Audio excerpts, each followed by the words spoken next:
Okay, so Mirror's Edge was a first-person parkour game released by the Battlefield Company back in 2008 when their parents decided to go, Hey, we should make, video games for the last time in the foreseeable future. and then they did, and it was the only game in the franchise.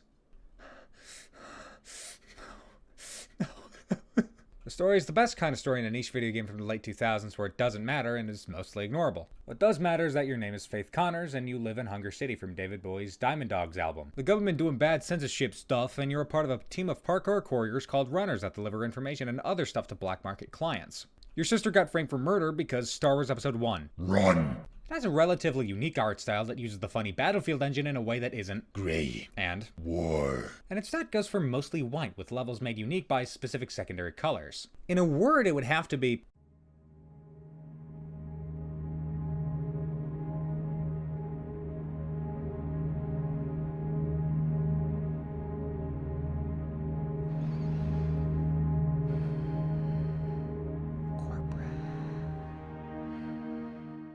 But you're here for the gameplay, and you'd be delighted to hear that it does in fact matter. It has a rather fluid movement system comparable to the classic Sonic the Hedgehog games, wherein the character you control doesn't have stop on a dime traction and acquires momentum as you move. And mix that with an array of Tubular. and Bodacious. free-running moves and some moves that involve objects in the environment.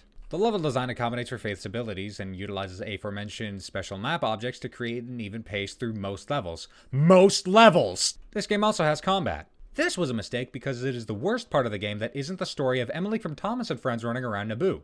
Enemies will have guns, and they will shoot you, which is already a good setup for movement-based ducking and weaving through the levels until the game that's about movement and going fast forces you to fight in a small area that you can't skip.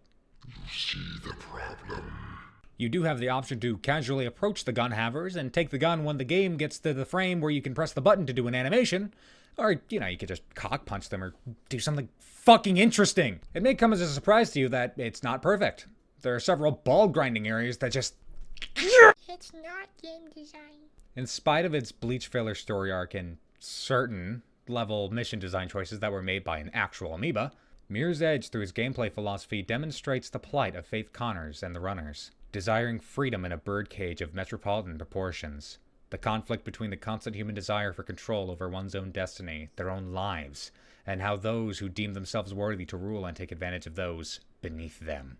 In a metropolis not too far off from our own, the iron grip of control tightens around the inhabitants. But as the grip tightens, free spirits slip through the fingers and begin to learn what it means to be still alive. Fuck you, Miles.